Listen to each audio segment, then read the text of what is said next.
Bonjour, c'est Cryptoly, j'espère que vous allez bien en ce mercredi 10 janvier 2024. On se retrouve pour beaucoup de nouvelles parce qu'on a eu quand même un peu les feux de l'amour hier soir avec la validation des ETF spot. Et ben non, quelques secondes après, quelques minutes après devrais-je dire, nous avons eu un tweet de Gary Gensler qui nous expliquait que ce n'était pas le cas. Et encore une fois, on s'est fait manipuler. Manipuler, c'est un peu le mot que l'on doit retenir vraiment dans cet ETF spot BTC, que ce soit dans son annonce, dans sa préparation, que ce soit dans la validation de celui-ci. En tout cas, ce qui est sûr et certain, c'est que actuellement, il n'est pas encore validé. En tout cas, officiellement, bien que maintenant on se doute très fortement que ce soit le cas pour plusieurs raisons. Alors on va revenir sur ça, on va revenir sur la manipulation de ce qui s'est passé, vous allez voir que c'est super intéressant, parce qu'on a quand même beaucoup d'informations qui sont arrivées. Alors la première chose, c'est qu'il faut savoir qu'on a eu un tweet qui est arrivé, émanant de la SEC, reprenant les codes de la SEC, nous disant que les ETF étaient validés. Quelques secondes, enfin plutôt quelques minutes après, nous avons Gary Gensler qui nous dit que le compte Twitter de la SEC a été compromis. Alors j'aime bien cette notion de compromis, il est vraiment important de le préciser, parce que ce n'est pas hacké, c'est compromis. Alors du coup, il y a toute une réflexion qui se fait sur cette notion de non-autorisation et de ce qui s'est réellement passé. Est-ce que le tweet était déjà programmé et la personne s'est trompée dans le paramétrage? Est-ce que vraiment il y a eu un hack derrière? Néanmoins, ce qui est sûr et certain, c'est que la SEC n'avait pas une double protection au niveau de leur compte Twitter, c'est ce qui a été donné par justement l'équipe de sécurité de X, donc ça explique aussi une des raisons pour lesquelles il a pu être hacké, et maintenant la SEC est mandatée par le gouvernement américain pour enquêter sur elle-même et valider si oui ou non il y a eu une manipulation de marché. On va pas se leurrer, c'est sûr et certain qu'il y a eu une manipulation de marché. Si on passe sur notamment un petit graphique qui a été proposé par Rational Root, dans lequel on voit bien ici la position du tweet, on voit bien l'accélération haussière, la cassure baissière avec le gros sell-off, deuxième sell-off qui a eu lieu, validation par Gary Gensler que le compte a été hacké, et on retourne à la hausse. La grande question, c'est qu'est-ce qui s'est passé sur la partie haute? Pourquoi on a eu ce sell-off?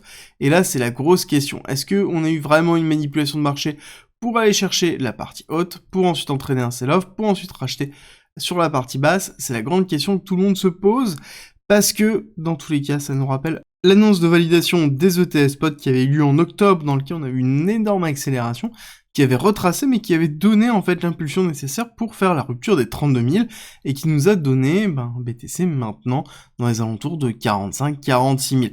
Et là, on se retrouve dans à peu près la même schématique. On va dire que la boucle est bouclée. La question qu'il faut se poser, c'est est-ce que oui, là, on se retrouve sur ce qui se passera lorsqu'il y aura la validation de l'ETF. Parce que la validation de Gary Gensler sur le fait que c'était une fake news est arrivé à cette zone-là et non pas dans le sell-off.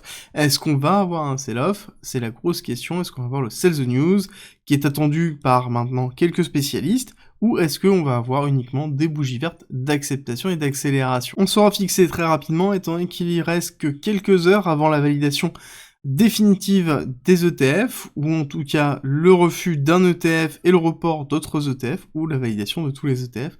Ça va aller très vite et on va le voir vraiment très très rapidement.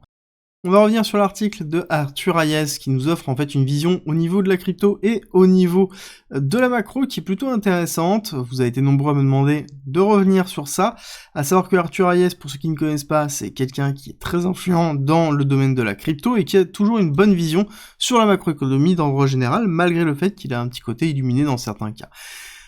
Par rapport à ce qu'il explique que on devrait avoir en mars à peu près une chute de 30% avant de repartir de plus belle. Il explique ça de deux biais. Premièrement, c'est que nous avons les taux d'intérêt qui sont survalorisés, en tout cas la baisse potentielle des taux d'intérêt qui sont survalorisés par le marché, et que la Fed ne diminuera pas aussi rapidement les taux de la Fed, et donc forcément, on se retrouvera sur une correction du marché par rapport à l'anticipation qui a été effectuée. Deuxième chose, et qui est un petit peu plus complexe, qui est la notion de RRP. RRP étant le programme qui a servi à sauver toutes les banques présentes sur la partie régionale américaine.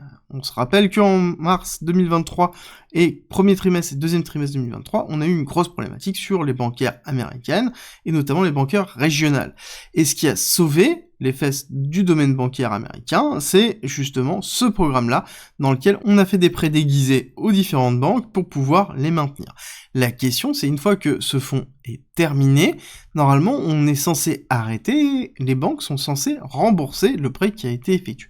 Est-ce qu'elles vont être capables? Est-ce qu'on va avoir un souci par rapport à ça? Ou est-ce que ce fonds va être renouvelé? Dans tous les cas, on aura ici une réponse du marché, et cette réponse-là sera dans un premier temps négatif avant de repartir à la hausse, parce que, on le sait très bien, la Fed ne laissera pas faire et on aura une injection monétaire, et cette injection monétaire fait comme d'habitude envoler les actions, et le BTC c'est un petit peu ce qui prévoit de ce côté-là. Ça va être à surveiller, en plus c'est en train de s'aligner vraiment avec le halving du BTC.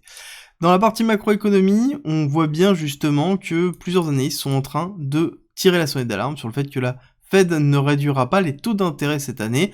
Alors bon, là on va quand même beaucoup plus loin, mais c'est intéressant de voir qu'on commence à avoir des personnes qui sont justement alarmistes par rapport à ça, comme quoi ça ne se passera pas cette année. Donc pour moi, c'est ni l'un ni l'autre, on sera vraiment dans l'entre-deux, on commencera courant juin pour diminuer doucement. Si on accélère, c'est qu'on a vraiment une problématique très forte au niveau de l'économie américaine. L'économie américaine dans laquelle on a eu quand même toujours ce petit rebond qui est relativement fort.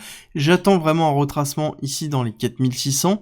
Quand j'aurai un travail de ce support ici dans les 4600, je me poserai la question de est-ce qu'on a une accumulation ou est-ce qu'on a une redistribution, parce que j'ai une autre zone de support qui est vraiment très importante, qui est à 4300, 4150, qui sont globalement, ces deux zones sont mes deux zones d'achat pour le S&P 500. Sur le Nasdaq, c'est un peu différent, j'ai une zone de repli qui est très forte, pour moi qui est les 16 000, si on touche les 16 000, j'achèterai systématiquement. L'autre zone de support sera beaucoup plus bas, pour moi dans les 14 300 à 13 000. Notamment demain, je vous parlerai de cette bulle autour de l'intelligence artificielle qui est très importante et qui commence à prendre de plus en plus de place et qui devrait pousser justement le Nasdaq à la hausse. C'est pour ça que j'ai des retracements qui sont peut-être bien moindres et c'est pour ça que je vise vraiment avant tout les 16 000 $. Et justement, pour moi, l'idée c'est de surveiller ici le taux réel. Le taux réel étant le taux rémunérateur de la Fed moins l'inflation qui nous donne le taux réel.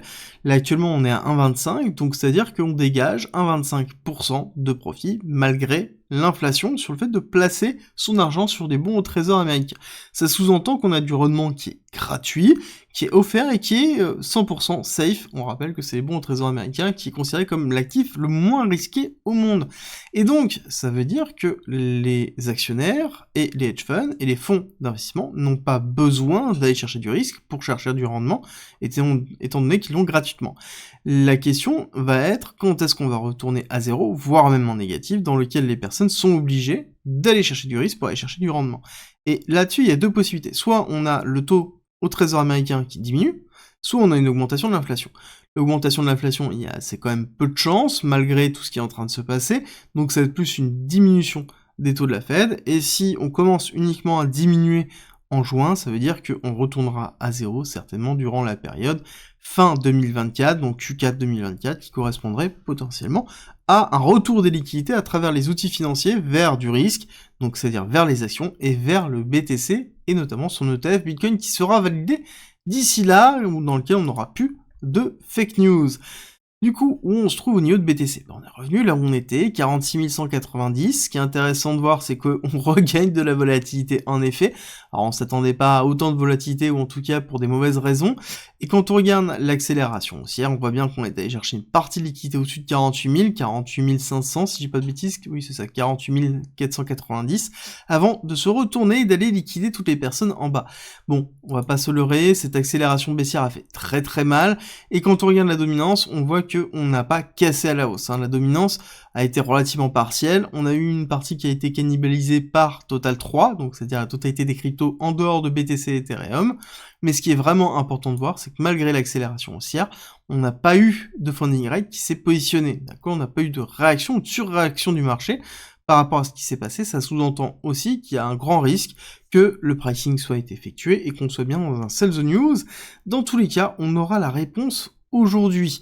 Pour moi, ici, on a bien une preuve de manipulation, encore une fois, dans laquelle on a liquidé le marché, on a liquidé tous les shorts qui étaient positionnés, une grosse partie des longues qui étaient positionnées, mais il faut pas se leurrer non plus, on a repositionné, encore une fois, des longues, et beaucoup de longues qui sont présents sur tous les niveaux. On voit bien que les CVD sont aussi repartis à la hausse, donc c'est-à-dire qu'on a un marché qui est de retour sur une forme d'agressivité, et quand on regarde bien sur Kingfisher, ici on a le prix qui est statué, et on voit bien que la majorité des leviers se trouvent en fait en longue jusqu'à 35 000.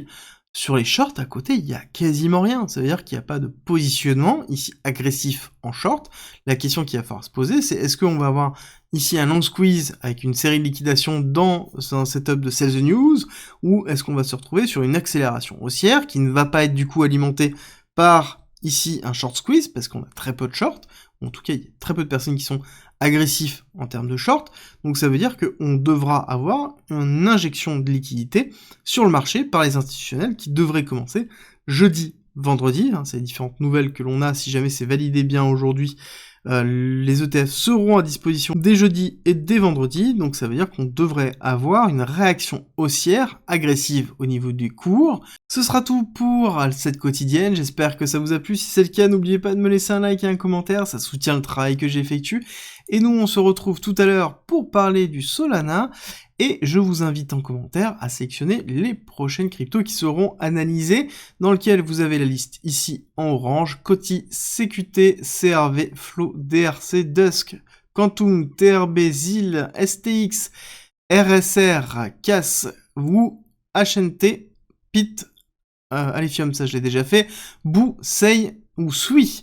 Donc n'hésitez pas à me dire ce que vous en pensez, si jamais vous en voulez d'autres, n'hésitez pas aussi à les proposer, c'est pas dit que je les traite, mais ce sera certainement les prochaines qui seront effectuées, et je vous dis à tout à l'heure pour Solana.